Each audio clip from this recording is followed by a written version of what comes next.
4 weeks ago, Austin, Ryan Goodwin, and myself did basically the dumbest thing I've ever done in my life. And that wasn't just take this photo. We drove up to Utah for a 200-mile relay race called the Ragnar. Probably one of the dumbest things I've ever done in my life, as I said. But it was a great opportunity, a great experience, because we were on a team of 12 Christians. And we just met. I didn't really know any of these folks before this trip. And we spent a day and a half running 200 miles across the beautiful Utah mountain ranges. And it was just amazing. It was something that I'll never forget. We had a captain of our team, the one who organized the entire trip. Her name is Robin. This is Robin. She is, and she won't mind me saying so, she is a 59-year-old woman who is the wife of one of the elders at the Kaysville congregation where Ryan's brother Kyle preaches.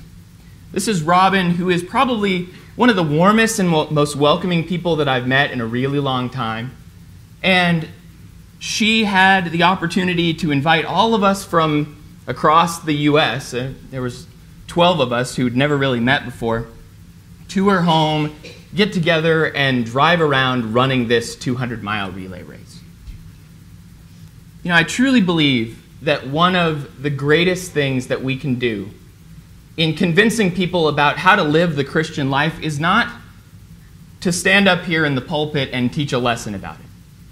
I think it is good, and it's absolutely necessary for us to stand for the truth and to speak it publicly. But I think one of the best ways that we can show other people and teach other people about how to be a true Christian is to live it. And Robin was the kind of person who lived it.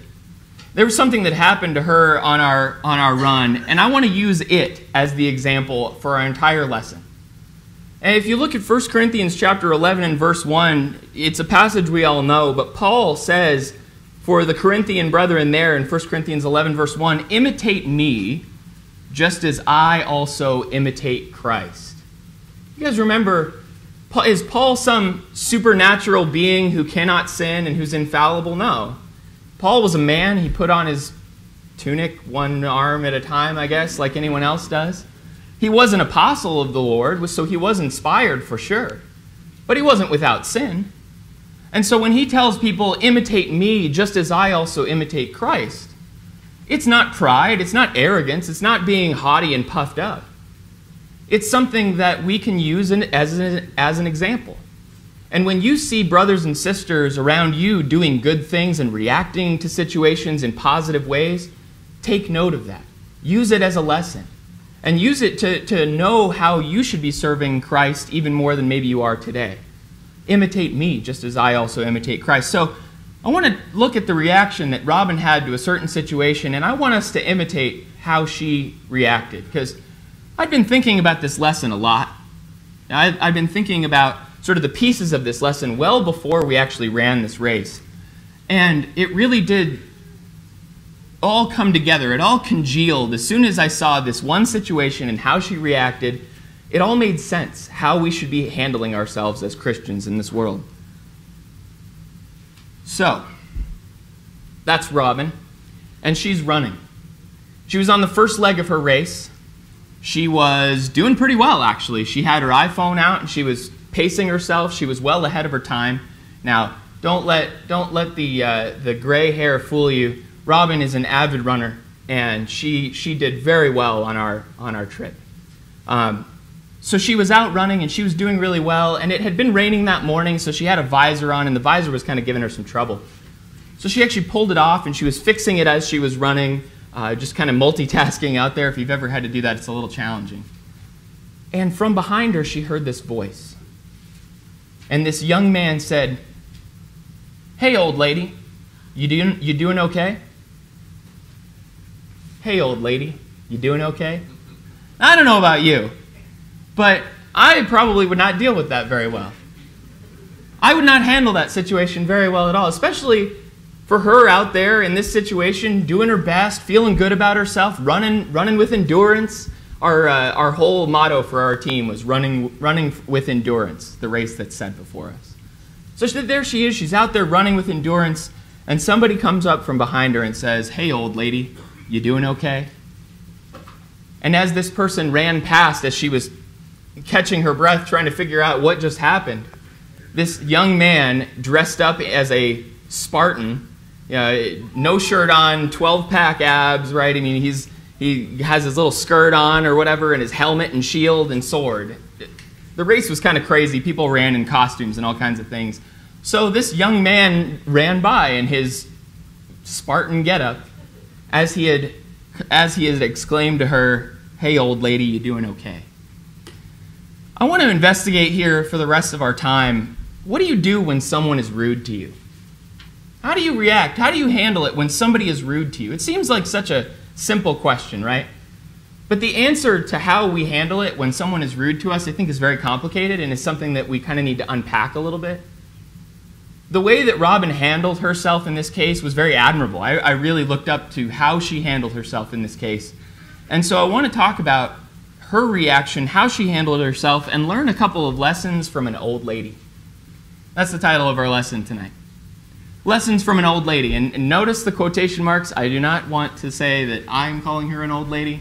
I'm quoting from this young Spartan man. But we can learn examples from how she handled herself in the middle of her run when somebody came up behind her and said, "Hey, old lady, you doing okay?" Because I think we can all relate to that. We've all been called a name, or somebody has been rude to us from time to time. So what should we do? How should we react? And we're going to rely heavily on God's word throughout this lesson. So if you have your Bibles out, get ready to turn along with me. We need to first choose the right battle. One of the first lessons that we learn from this situation is that there is a battle to fight and there is a battle not to fight. And we need to choose the right one. Robin, what she could have done was lost focus on what her real mission was. What was her real mission? It was to run. It was to get to that finish line so she could pass off the baton to the next runner in the relay race. It was not to sprint ahead and argue with the young man. It was not to go full out and try to show that young man what it was. It wasn't even to retaliate in some way or get all the rest of our team to retaliate in some way. Her mission on that day was to run the race and to do it the best that she could. She could have become discouraged about the incident. She could have just thrown up her hands and said, well, if everyone's just going to look at me this way or call me these kinds of names, well, then I just give up. But what did she do? She recognized what the right battle was, and she fought that one. She didn't fight the battle that was useless and profitless. She fought the right battle. I think sometimes we need to ask ourselves, what manner of spirit are you of? In our day-to-day relationships, when somebody is rude to us, we need to ask ourselves, what manner of spirit are you of? Let's turn in our Bibles, if you will, to Luke chapter 9. Luke chapter 9, there's a story here of James and John. And this is one of my favorite stories in Jesus' early ministry. As he's going around with the apostles and they're going from city to city, James and John would have had a very different reaction to being called an old lady. In Luke chapter 9, verse 51, it says, "Now it came to pass when the time had come to be received, that he steadfastly set his face to go to Jerusalem." This is Jesus. They're on their way to Jerusalem. "And he sent messengers before his face, and as they went, they entered the village of the Samaritans to prepare for him. But they did not receive him, because his face was set for his journey toward Jerusalem. And when his disciples James and John saw this, they said, 'Lord, do you want us to command fire to come down from heaven and consume them, just as Elijah did?'" Honestly, that's how I would have reacted to the situation. You want me to bring fire down and destroy them because they have rejected the one true Jesus, the one true Messiah? They rejected you? Let's wipe them off the face of the planet, Jesus. And that's the impetuous young man that I am responding, and that was the impetuous young men that were responding here in this case of James and John. But what did Jesus say in verse 55? "But he turned and rebuked them and said, 'You do not know what manner of spirit you are of. For the Son of Man did not come to destroy men's life, but to save them.' And they went to another village. And so Jesus is basically saying, this is the wrong fight. We are not here to fight this village. We are not here to fight these people. We are not here to destroy them and wipe them off the face of the earth. In fact, he says that he did not come to destroy men's lives, but to save them. And so I think it's really important for us to not allow our pride and our desire for pleasure and our desire for people to call us wonderful names and lift us up and elevate us and to always say wonderful things about us. We need to make sure that our pride doesn't cause us to go to war with other people. Because the battle is not with men. The battle is not with that young Spartan man. The battle is not with the guy who cut you off on the freeway. That's not what the battle is with. The battle is much greater, it's much deeper, and it's much, much more spiritual and much more lasting.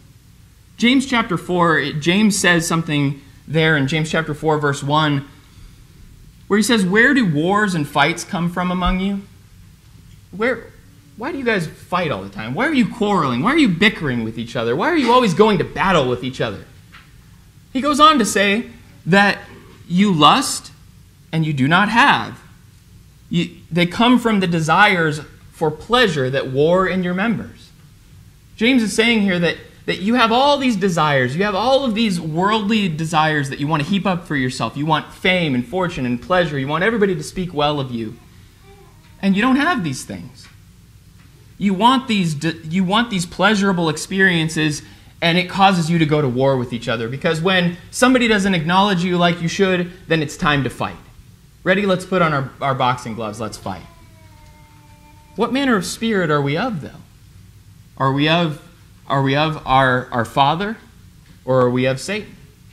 Are we going to war with men, or are we trying as best we can to be a good example for them, to lead them to Christ? You know what? The world hates you. Get over it. The world hates you, and it will always hate you, and it should never be a surprise that the world hates you. In 1 John chapter 3 and verse 13, John says, do not marvel, my brethren, if the world hates you. Don't marvel. Don't be surprised. Don't be shocked that the world hates you.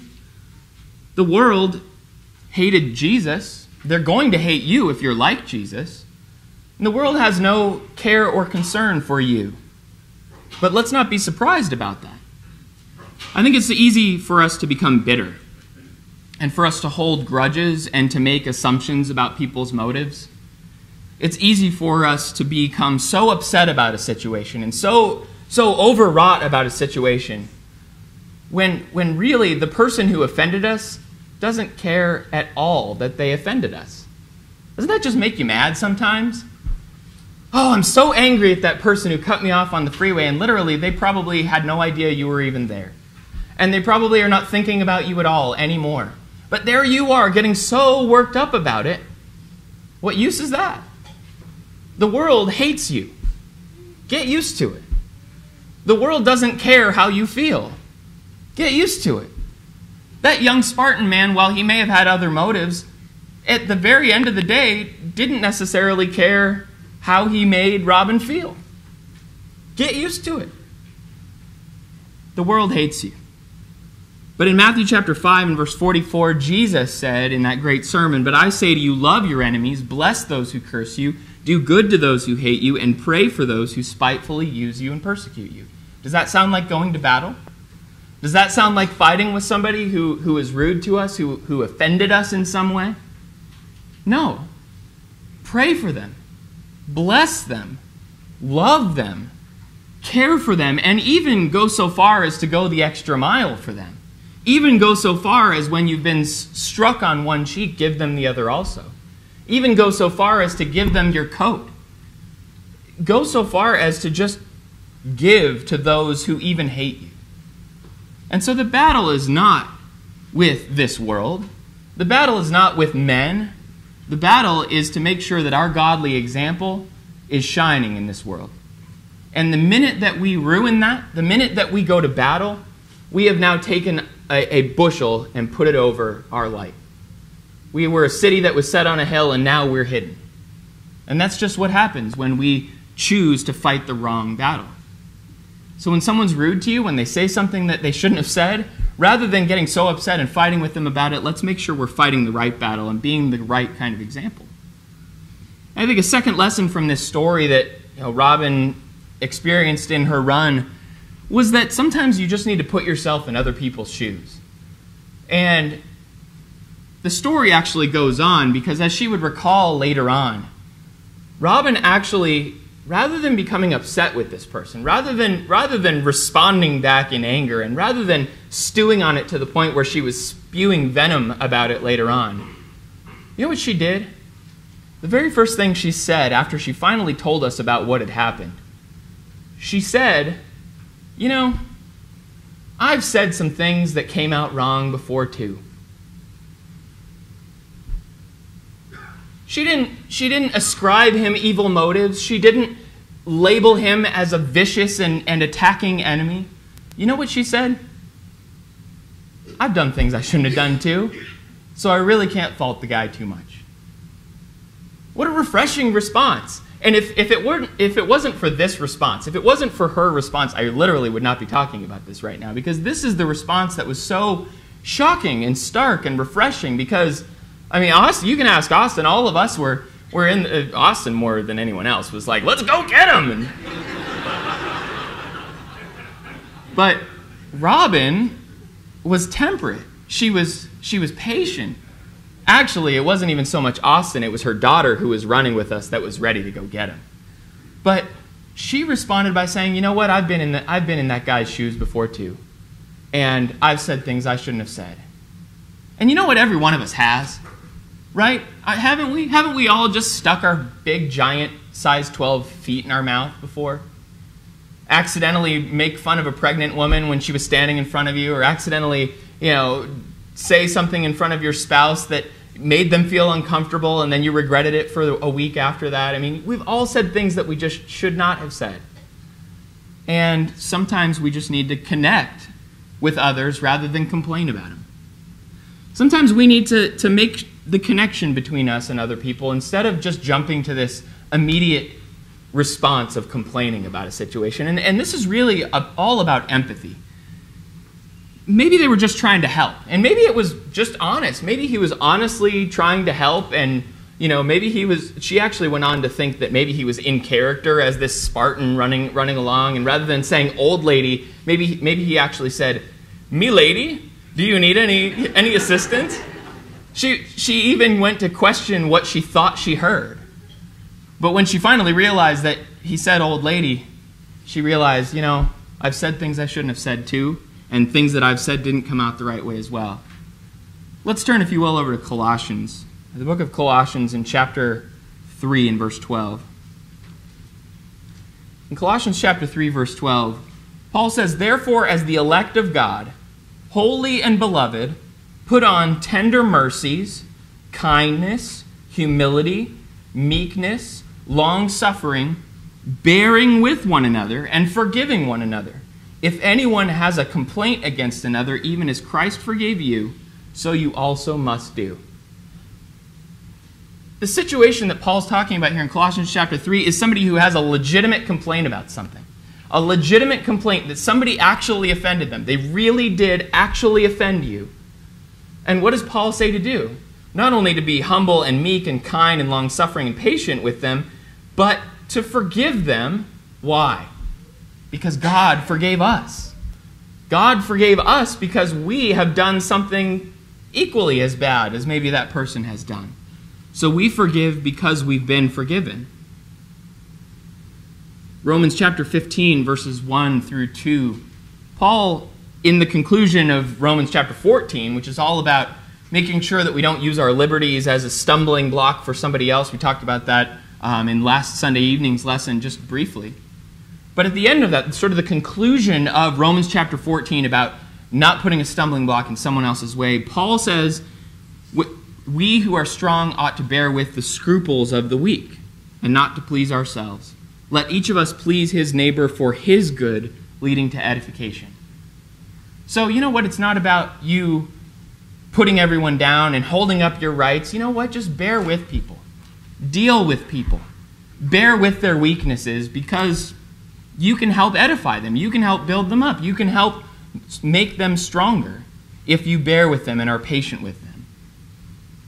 And so we need to connect with people rather than complain. It would be very easy for us just to jump in and start complaining about people, and I'm probably the king of that. This lesson for me is all about stepping on my toes, because I can easily and so quickly jump to complain about something rather than seeing the connection I have with somebody, rather than seeing that, I'm no better. I'm no better than that person. I've done the same thing. Made the same mistakes. It's harder to jump to that kind of conclusion than it is to just immediately start complaining about something. And I think we need to practice empathy in all that we do. I was going to do a whole lesson about empathy. That was actually going to be the topic of this entire lesson. But I think empathy, in my mind, is such a valuable tool that we have. To be able to put yourself in someone else's position, in someone else's shoes, and really see life the way that they see it.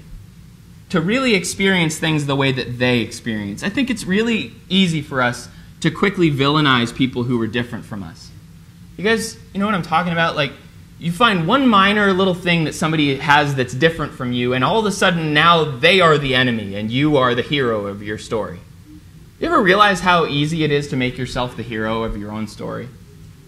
You are the champion of your little universe, right? You are the key figure of your story. Ken used to say something when he used to teach the class on teaching others the Bible. He said something that really stuck with me. He said that everyone's favorite word is their own name. Isn't that true? Isn't your favorite word your own name? Because nothing piques your interest more than saying Vernon. Now, that only piqued Vernon's interest. But if I were to say any of your names, oh, he's talking about me. We are always the key figure, the central figure of our own story, and it's just the way we are in our nature to be very interested in ourselves and in the way that we feel and how we are and how people have offended us. It's in our nature to do that. But I think in humility we need to realize that we're no better than anyone else, and that we need to put ourselves in other people's shoes and see life through their eyes, see life through their frame of reference. We need to put away pride and look for opportunities to help others. In Philippians chapter 2, verses 3 through 4, there's a really powerful passage there that Paul talks about.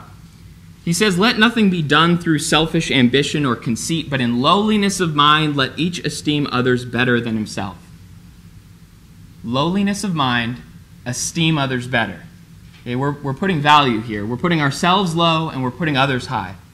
In lowliness of mind, let each esteem others better than himself. Let each of you not look out not only for his own interests, but also the interests of others. Is it easy for us to look out for the interests of others? Do you do it a lot? I look out for my interests all the time. I know exactly what my interests are. I know exactly what makes me feel good. But I don't find myself looking out for the interests of others maybe as often as I should. And so empathy and seeing the connection that I have with other people and seeing myself as lower than other people and them as higher than me is more important, is something I should be doing. And I really find the beauty that Jesus taught in Matthew chapter 7 and verse 12. The golden rule. What is the golden rule? Do unto others as you'd have them do to you. You know what that did right there when Jesus said, do unto others as you'd have them do to you? That just basically explained a novel about how you should act towards somebody. Because Jesus didn't have to go through every nook and cranny about what you should do in response to people and how you should treat other people and what you should say in this situation or that situation. Each and every one of us knows exactly how we want to be treated, don't we? You know how you want to be treated. You know what makes you feel good. You know what gives you a warm, fuzzy feeling inside. And what Jesus is saying here in Matthew 7, verse 12, if you ever have a question or if you ever have any doubt about how you should treat somebody else, just flip it and figure out how you'd want to be treated.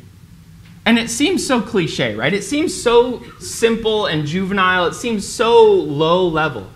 But that's exactly why this is so beautiful, because everybody understands it.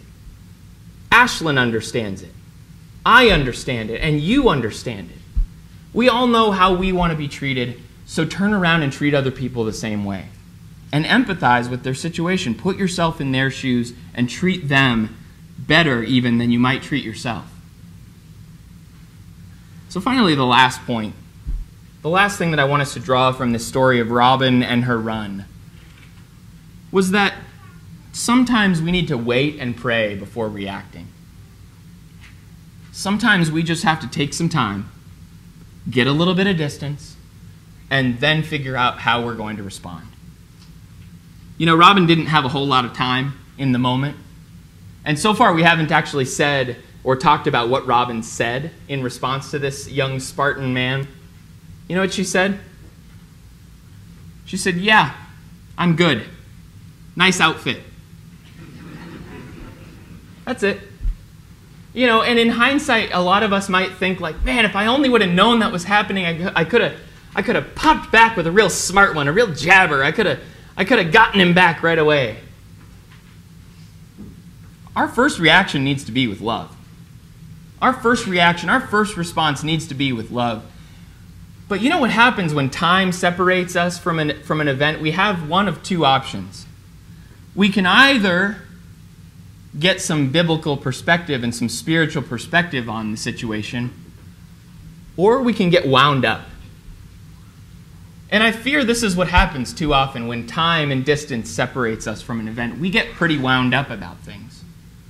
Often we try to justify our reactions or our wrathful or angry feelings by saying, well, how would you feel if he said that to you? And we try to pull other people in to agree with us, right? We try to get this mob mentality of, come on, guys, agree with me. Come on, guys, my anger is justified. You'd be mad too, wouldn't you? We try to pull other people in and make ourselves feel better that my anger is justified. Well, how would you feel if that happened? And we get ourselves wound up. There's a reason why every married couple receives the advice, never let the sun go down on your anger. There's a reason why everybody gives that advice, because the longer you let something go, the longer you let your anger go, the more it builds into this snowball effect until you are a bitter and unhappy person. We need to not get so wound up. Psalm 37, verses 8 and 9, the psalmist says, "Cease from anger and forsake wrath." Stop being mad, he says. "Do not fret." There's another one that I love. Just right out as frank and blunt as you can be. Do not fret. It only causes harm. For evildoers shall be cut off, but those who wait on the Lord, they shall inherit the earth.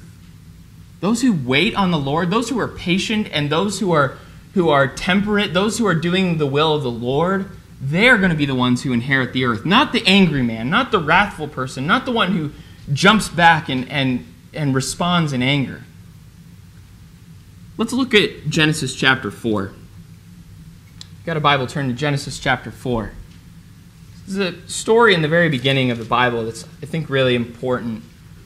Sort of frames a lot of the anger and the angry situations that we see throughout God's Word. Genesis chapter 4 is the story of Cain and Abel. And as you'll remember, Cain made a sacrifice and Abel made a sacrifice. And whose sacrifice was accepted? Well, verse 5 says, God did not respect Cain and his offering. And Cain was very angry and his countenance fell. So here's a situation where God wasn't very happy with Cain. And Cain became angry about it. And Cain was very upset, not at God necessarily, but at his brother, who had offered a good sacrifice that God was happy with. Jealousy. There we go. It's the seeds of a lot of situations that happen in our own lives. So the Lord said to Cain, "Why are you angry? And why is your countenance fallen? If you do well, will you not be accepted? If you do not do well, sin lies at the door, and its desire is for you, but you should rule over it." You know, a lot of times when we're angry, when we get upset, when somebody offends us, we kind of respond by saying, like, I have no choice. What would you do in this situation? Well, you do have a choice. You do have a choice of how you respond. You do have a choice of whether or not you're going to stay angry or whether or not you're going to control yourself. And that's exactly what God says to Cain here. Sin lies at the door, but you should rule over it. You should rule over it.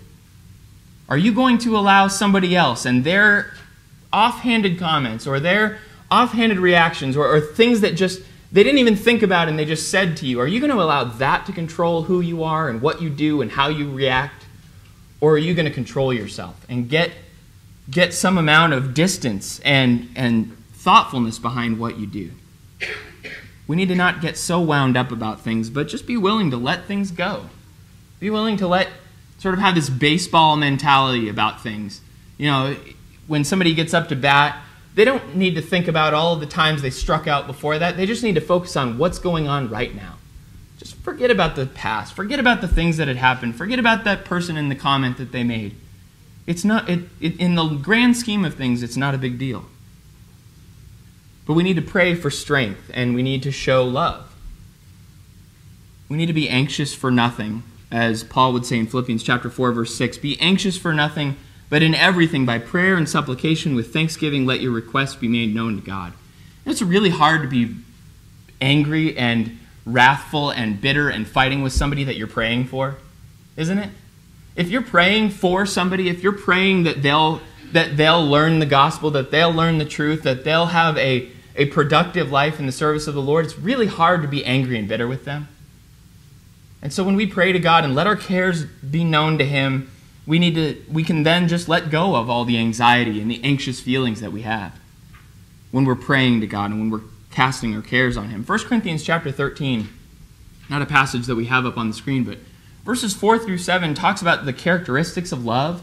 And if we really are loving people, then we're going to have the kind of long-suffering and kindness. We're not going to behave rudely. We're not going to be provoked. We're not going to think evil of people. We're not going to just quickly fly off the handle, and instead we're going to bear all things and endure all things. These characteristics of love that really give people the benefit of the doubt, really just let us move past some of the issues that people might throw in our way. So let's be loving and pray that we can be loving just as Jesus was loving. Because what in His example can we relate to here?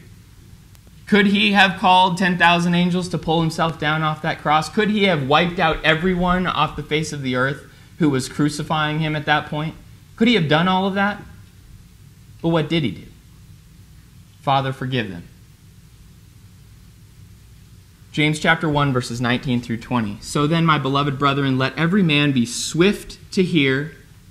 Wait, did I hear that right? Did he say what I think he said? Let me think about that a little bit more. Let me get some distance on that and actually think more about what just happened. Swift to hear, slow to speak, slow to wrath. For the wrath of man does not produce the righteousness of God. So when somebody is rude to you, listen. Don't talk. Don't get angry. And if you are going to get angry, and if you are going to speak, be very slow about it. But listen. And realize that our wrath, our anger, our vengeance is never going to produce the righteousness of God. So these are just a couple of examples of somebody who did the right thing, who had the right kind of example.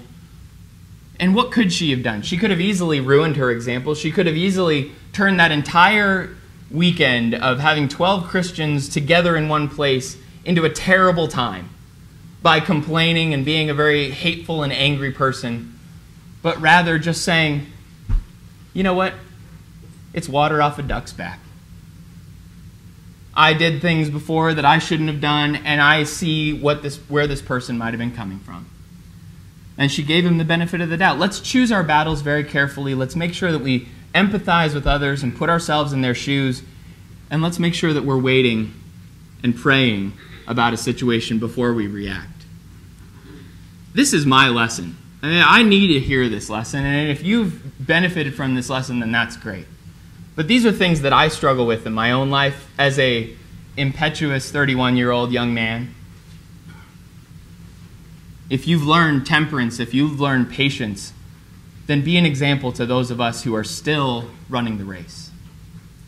Be an example to those of us who are still living this life trying to get past some of these things. I think it was a perfect example that Ryan gave about why young men aren't elders. Because we're not always reacting to things in the way that we should. We don't always say things that we should. We're the ones who start up the road rage. We're the ones who start up the battles. And so let's be very careful about that. And let's be very careful that we're always reacting in the way that Christ would have reacted, in the way that he would have handled situations. Well, this lesson is certainly not one that would have taught anyone what to do to be saved. But if you know and you are convinced that Jesus Christ is the Son of God, if you believe in him, if you trust in him, and you are ready to commit your life to him, if you haven't already, then we're ready to baptize you. We're ready to take your confession that Jesus is the Son of God before men, and we'll stand next to you on the beginning of your journey. We'll walk with you. We'll help you in whatever way that we can. If you're ready to start that journey with the Lord today, please come forward as we stand and sing.